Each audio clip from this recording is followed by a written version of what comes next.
আপনার তথ্যটি একদম সঠিক এবং প্রবাসী ভাই বোনদের জন্য এটি একটি দারুণ সুখবর। ওমান সরকার বাংলাদেশিদের জন্য বন্ধ থাকা ওয়ার্ক ভিসা পুনরায় চালু করার আনুষ্ঠানিক আশ্বাস দিয়েছে। সবশেষ আপডেট অনুযায়ী জানুয়ারি 2026 ভিসা চালুর সময়সীমা।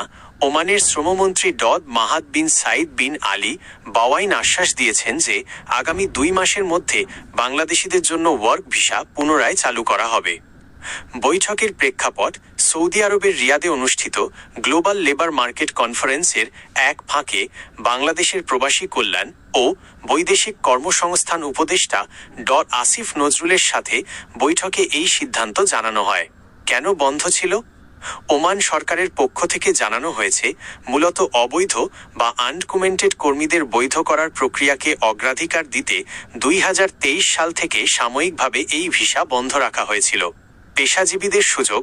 সরকার শুধু সাধারণ শ্রমিক নয়, বরং দক্ষ পেশাজীবী যেমন প্রকৌশলী, চিকিৎসক ও নার্সদের ওমানের শ্রমবাজারে প্রবেশের সুযোগ বাড়াতে কাজ করছে। প্রবাসী ও গমনেচ্ছুদের জন্য গুরুত্বপূর্ণ বিষয়। 1. বৈধকরণ সুবিধা।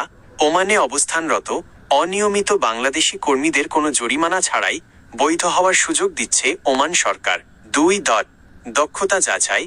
নতুন করে ভিসা চালুর ক্ষেত্রে সরকার কর্মীর দক্ষতা যাচাই এবং সংশ্লিষ্ট দেশের ভাষা ও আইন সম্পর্কে প্রশিক্ষণের ওপর গুরুত্ব দিচ্ছে। দ্রষ্টব্য: অফিসিয়ালভাবে আবেদন প্রক্রিয়া শুরু না হওয়া পর্যন্ত কোনো মধ্যস্বত্বভোগী বা দালালের কাছে লেনদেন না করার পরামর্শ থাকবে। আপনি কি ওমানের ভিসার জন্য প্রয়োজনীয় কাগজপত্র বা অন্য কোনো নির্দিষ্ট তথ্য সম্পর্কে জানতে চান?